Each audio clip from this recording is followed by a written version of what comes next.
Hey guys.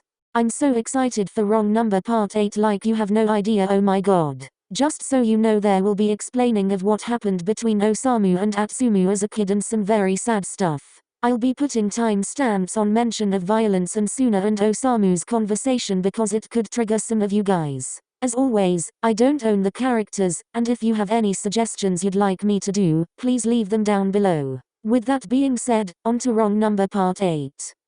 Sakusa. What do you want now? Atsumu didn't come home last night. Didn't you come into my DMs all pissy because you had to take him home? No, I came in pissy because you basically ditched him with no money and then proceeded to not give a fuck that he was upset. Whatever. Well, he left after you texted him. And he didn't come home. Have you spoken to him since? No. That's it? What? You asked a question, and I answered it. You don't even care that he's essentially missing. He's not missing. Don't be dramatic. God no. I can tell you two are brothers. He was in a bad mental state. He could be hurt. He's fine. How do you know that though? You're not God. Listen. Atsumu isn't stupid. Even during a meltdown he wouldn't put himself in harm's way. Chances are he called someone and they picked him up. Atsumu doesn't have any friends. Atsumu does have friends. No, he doesn't. See, no wonder he constantly spews shit about how much you hate him. You're so worried about him yet you're over here like he doesn't. You sound like a clown. This is literally serious. How are you taking this so lightly? You think I'm taking this fucking lightly? I'm pissed, right? No. Yeah, but you're pissed at Atsumu. Not for Atsumu. There is a difference. You seriously don't know me then? Well, from what I've seen, I'm hoping my brother dumps your ass. You're a fucking prick. Takes one to know one, jackass. Whatever. If Atsumu texts you, let me know. Why should I? You obviously don't care about him. Jesus fucking Christ. Listen, you don't know me? Outside of the times Atsumu's been around, we've spoken around 3 fucking times. So stop making assumptions about me. No, I think I know all I need to know. You are no good for my brother. Bitch. You literally beat him up as a kid. He told you that? He's my fucking boyfriend. I know everything you've done to him. And while I may be tough love, I have and never will lay a fucking hand on him. Unlike you. We were 13. You broke his nose. 13. We're 20. No. Doesn't matter. You never apologized for it. When was the last time you even told him I love you? Spent time with him as a brother? Even gave the littlest of hints that you care about him? He knows I feel bad. Does he? You said it yourself, he'd rather die than get near you. That's how fucking awful he feels when he sees your face. Fuck you. You aren't any better. Listen, all that happened that made him mad was a friend getting too touchy with me. That's something we can easily get over with some communication after he throws his regular bitch fit. You laid hands on him. That's something that will stick with him for the rest of his life. Trying to come at me when you're fucking worse. You talk a lot of shit about communication when obviously you're crap at it. Atsumu understands me. Sure he does. You're a fucking shit excuse for a boyfriend. You don't know us. Doesn't matter. You should have seen how fucking terrified he looked speaking to me about you. It looked like you actually did hurt him. You're a fucking bastard. I should block your ass. Then do it. I don't want to see your fucking face around me or my goddamn brother. Too fucking bad. Now just text me if you find him. Why? Because I'm actually getting off my ass to look for him in places I know he goes to all the time, and I'll tell you if I find him. Because as much as I wanna fucking break your goddamn bones for talking to me like this, you care about Atsumu. Even if you're a fucking prick. Just shut up. I still don't fucking like you. And I still think you're no good for my brother. Too bad, fucker. Cross-eyed grinning face with stuck-out tongue. We're gonna be brother-in-laws one day. No. Yes. No. Yes. No. Yes. I hate you. Good.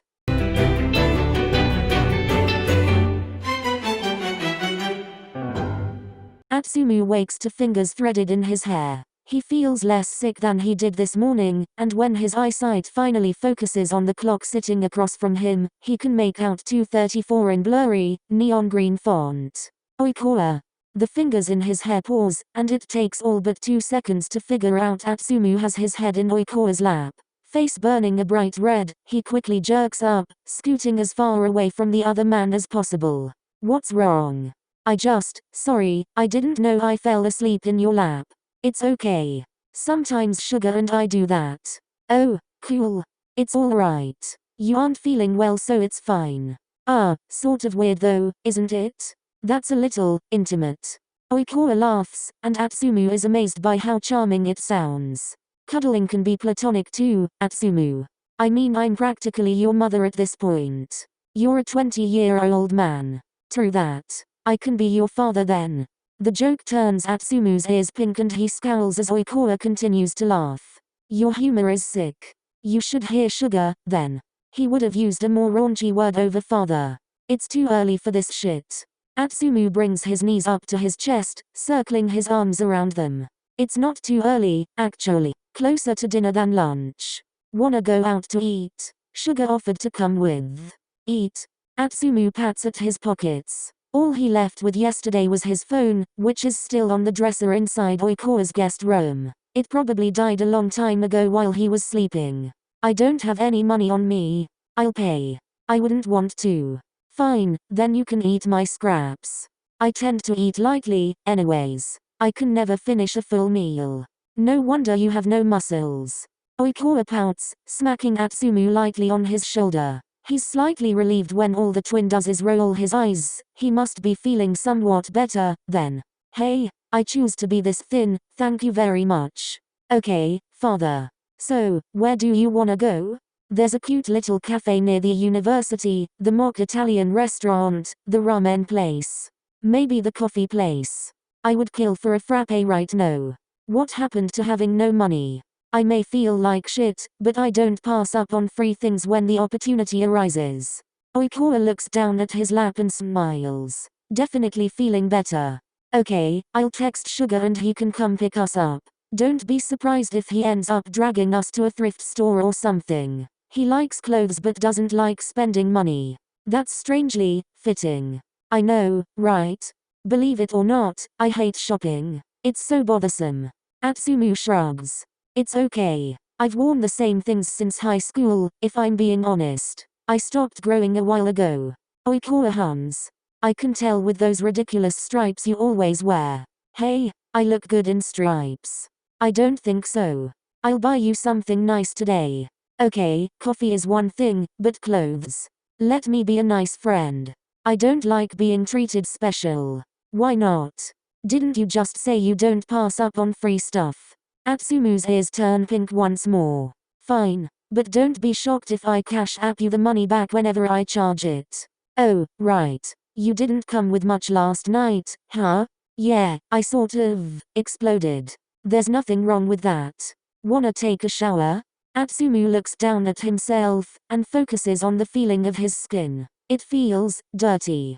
Yeah, actually. I sort of got in the habit of taking at least one shower a day, so skipping just one feels gross. I'll give you some clothes you can borrow. Nice clothes. I'm bigger than you. Tight clothes. Even better. Atsumu rolls his eyes, but Oikawa is soon pulling on his wrist and dragging him to the shower, letting him know he'll charge his phone and get the sexiest numbers he has in his closet for their putting so he can feel like a bad bitch. Whatever that means.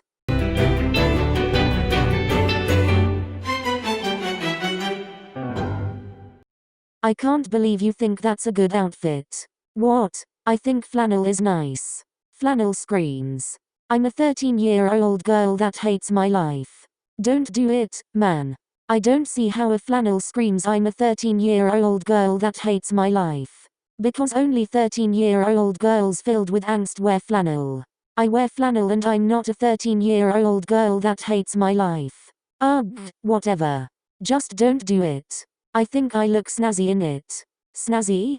Did you just say snazzy? Out loud? To my face? Iwaizumi huffs, hanging his flannel shirt back up. Sorry, I use my words to communicate, damn. Listen, if you wanna sweep Oikawa off his feet, you need to dress up. Show him you care. And flannel doesn't show him I care. Flannel is the easy way out. You're so irritating. I'm so right, is what I am. Don't hate me cause I'm right. Whatever. Listen, you have nice ass arms. Show them off, don't cover them. I don't think Oikoa will care about my arms. No. But, hear me out. If you have one of your little social battery draining moments, you can just flex them and he'll automatically be distracted and then you can be all flirty like, haha like what you see. Iwaizumi hates how that makes sense. I mean, I guess. Kyoru crosses his arms, straightening his back in triumph. I wasn't awarded Best Wingman of 2015 for no reason. 2015? The year I gave Bakuto the life awarding advice that got him Akashi. Ah, I see. Iwaizumi turns back to his closet, stuffing his hands in his pocket. I mean, I don't think I really have anything that like screams, look at my arms. I mainly have long-sleeved shirts beside my training and volleyball shirts. Ugh, why? You seriously don't know what anxiety is like, huh? No, I don't. But I'm assuming is a security thing? Blocking out the world via your arms? Yeah, basically. Okay, well then that's fine. If you need the long sleeves just get something tight so it can tease him. No, I think I want short sleeves for the date. I can lend you something if you want. No offense, but my chest is bigger than yours. Ugh. That means it'll be tight which means it'll distract him if you need to pull out the arm card. Dot. Oh, I get it no. God. You really haven't dated anyone, huh? I just assumed if I be myself it'll be okay. Yes, it'll be okay. But sometimes we need loopholes to make things less awkward.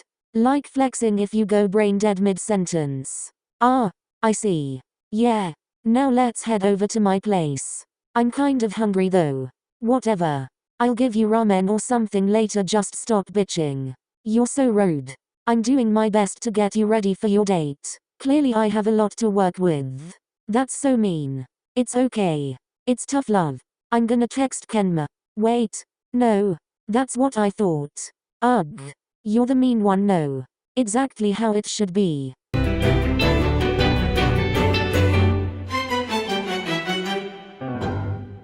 Sakusa first goes to the park he knows Atsumu loves, and wanders around for a while before sitting at a bench, looking up to the baby blue sky with cotton-like clouds and sighing. It's cool today.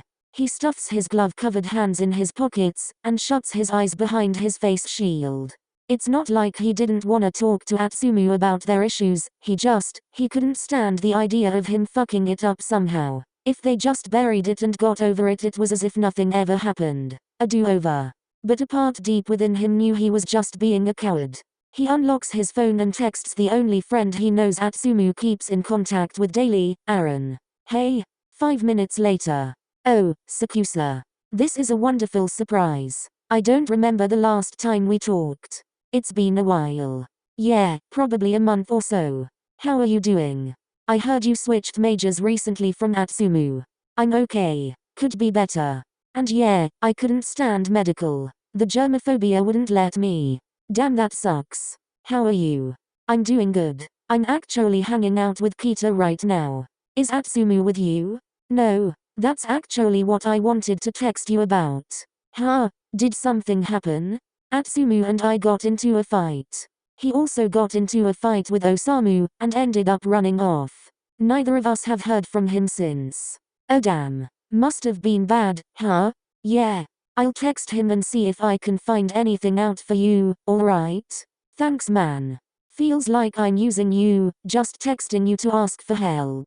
Nah don't worry. I know you got that anxiety stuff. Plus, Kita would kick my ass if I could have done something and decided not to. Well thank you anyways. How are you two doing? Pretty good. We're gonna be moving in within the next month or so. That's nice. Yeah. I'll let you know if Atsumu texts me, alright? Alright. Sorry if I interrupted anything. Dude, chill. It's okay. Alright. Whatever you say.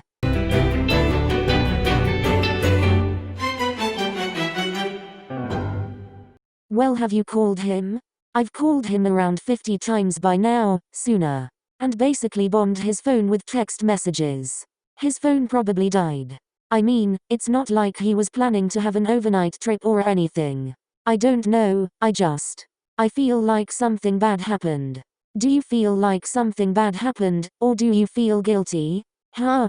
There's a difference between an intuition and guilt. I don't know. He told SakuAtsu everything. What? He told SakuAtsu everything. About when we were kids. SakuAtsu. Did you talk to him today? Yeah. And the damn bastard pissed me off again. Babe, I told you not to message him. He only gets you even more riled up. I know. And you were right. He did rile me up, Question mark. As a kid, I was a little bastard. Still are, but go on. Ugh. Well anyways, I was a bastard. Mainly because for some reason I just suffered from so much jealousy when it came to Atsumu. Our parents weren't, they didn't really care about us, you know? It's like they had us just to have us. Well, anyways. As we grew up, I started to be the bitter one, but Atsumu, he was always happy. Smiling constantly, playing games, making a joke out of everything, and everyone loved him. He was just so happy. All the time. I didn't get it. Our parents were so bland and depressing, and there was nothing to be happy about. I wanted to see him feel the way I felt. Oh Samu. You don't have to talk about this if you don't want to. No, I should. I didn't get how he could see so much light in a world filled with darkness. So I hurt him. At first it was just little things. Calling him ugly. Saying he sucked at volleyball. But he didn't let it get to him. And one day it went too far, and I basically framed him for doing something wrong at school. I don't even remember what it was. That's how insignificant it is now. But as kids, it was like the world was ending. And as kids, when something doesn't go to way you like it, you have to attack and kill whatever's wrong. I made everyone think that Atsumu was what's wrong. He got kicked from our volleyball club, and suddenly he was the most hated kid in school. And one day he snapped, and I used that as a way to just start a fight. And I broke his nose. Oh Samu. You probably think I'm a fucking asshole, no. Which I am. But I swear to God Suna, I hate what I did so much. What the fuck was wrong with me? I wanted to see my own brother in pain. That's not normal. It's not. But you were still a child. Even if 13 is technically a teenager, that's the year where everyone is in that weird stage of psychological development. And you didn't understand. Nobody was there to tell you different. It's still fucking awful. I'm the one that broke my brother's nose and made everyone think he was awful, and now he can't trust me, or anyone new he meets, and yet I'm over here feeling fucking sorry for myself. Well, you're a bastard. But, sometimes there's nothing we can do about it but just grow and learn from our mistakes and try to at least mend them. You'll never be able to take back what you did, and you'll never be able to fix what you broke inside your brother. But you can at least sit down with him, communicate, and try to start over again. Sooner. I'm a monster. You're not a monster. The bougie man is a monster. You're just someone who didn't have anyone guiding you the right way. You were never punished, or told what was wrong or right. It's not your fault, and you know better. No. I'm still disgusting. No you're not. Oh Samu, would I still be texting you and comforting you if you were a monster? What you did is monstrous, but you are not a monster. Sooner. I'm gonna come over. Is that okay? I don't know. Oh Samu. I'm not suddenly terrified of you. I know who you are now, and obviously you're different from when you were a fucking child. Now let me come over so I can talk to you in person and comfort you. I don't deserve comfort. Baby. It's okay to feel bad. But you sitting around and just beating yourself up and trying to live in the world pretending as if nothing ever happened isn't going to help. Okay. You can come over. Okay. I'll be there in 15 minutes. Do you want me to go on a phone call with you? If you don't mind. Of course I don't.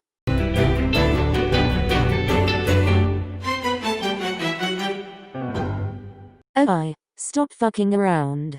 IwaOi whines as Sugar slaps his hand, bringing it up to his chest and rubbing it gently as if he had been burned. What? I'm not doing anything. You keep touching everything. What's so wrong with that? Nothing. I just wanted to slap you. IwaOi sniffs, looking over at Atsumu with a pout. Do you see how he treats me? Hey, I bought you a shirt from your favorite artist and you're out here complaining about me? You're the one who always say gifts mean nothing if they treat you like shit. Ugh, you're such a little brat. I'm a literal legend, okay? Okay Aisha Erotica. I don't know why you're saying that like it's an insult. It's not. That just means you're my favorite whore. Hey, derogatory terms are not okay here. Yeah, I remember you telling me you like. Oikawa waves his arms around, blushing furiously while Sugar cuts off mid-sentence to laugh loudly. Sugar, there's a child here. He's our age, Oikawa. I think I'm a few months younger, actually. Well, are you 5? No. Then you're old enough to know about sex. So now 6-year-olds can know about sex? Oh, you know what I mean. I'm never allowing you to have kids.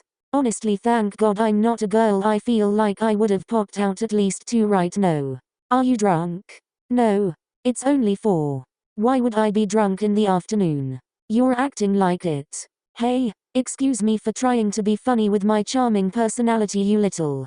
As they bicker, Atsumu zones out and looks down at a shirt folded near him, brushing his fingers over it. All throughout lunch and the car ride, the two were so openly comfortable, joking around, gossiping about people Atsumu had never heard of around uni, and bickering playfully with each other. They included him, but it was obvious how close they were together. Atsumu swallows the lump in his throat. He wonders if he'll ever be able to have a relationship with someone where he's allowed to be so open.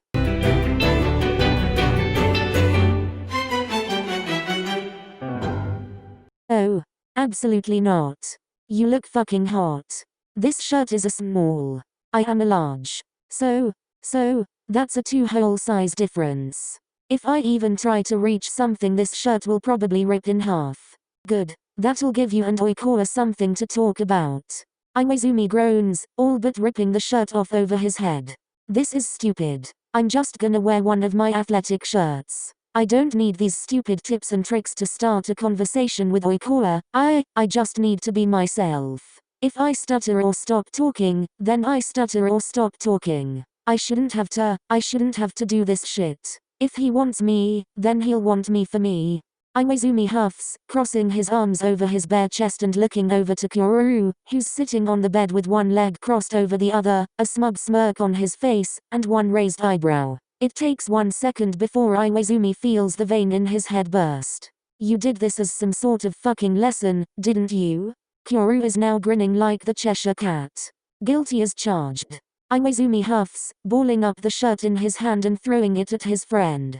You could have just told me to be myself, you know. Would have saved a lot of time of my life. Kyoru catches the shirt lazily. Yeah, but telling you and you figuring it out for yourself are 2 different things. Iwaizumi huffs once more. I should have gotten Bakuto's help.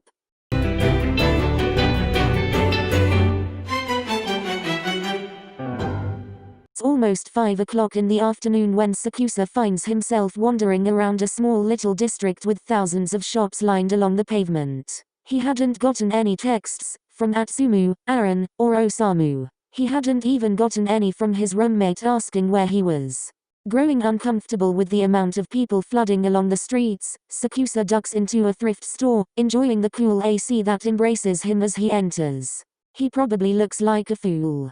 He always looks like a fool, wearing a mask, a face shield, and gloves, refusing to touch anything unless he knows where it's been, but he couldn't help it. It was the only thing that made him feel protected.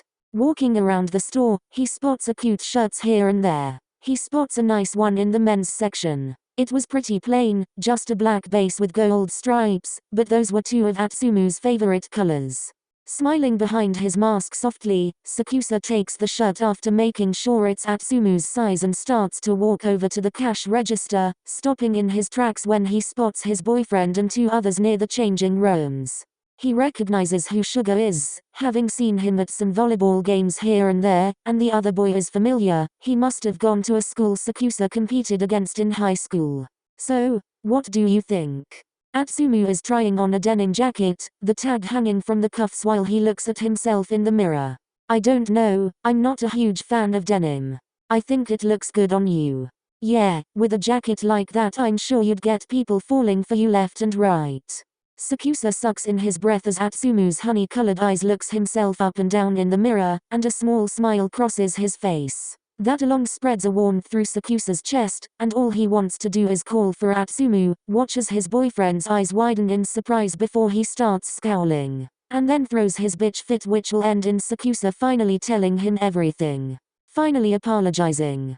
But he can't seem to speak anymore. When was the last time he made Atsumu smile? He can't remember. When was the last time they even went on a date? The thought causes Sakusa to silently clutch at the shirt in his hand. His boyfriend was so beautiful, and yet so broken. Not only because of his brother, but because of him. He wanted Atsumu to smile always. It's the least he deserves after all he's been though. And if Sakusa can't make him smile, then... Shutting his eyes in shame, Sakusa turns around and quietly walks back to where he found the shirt, placing it back where he belongs. Pulling out his phone, he shoots Osamu and Aaron a quick text before turning it off completely. He had some thinking to do.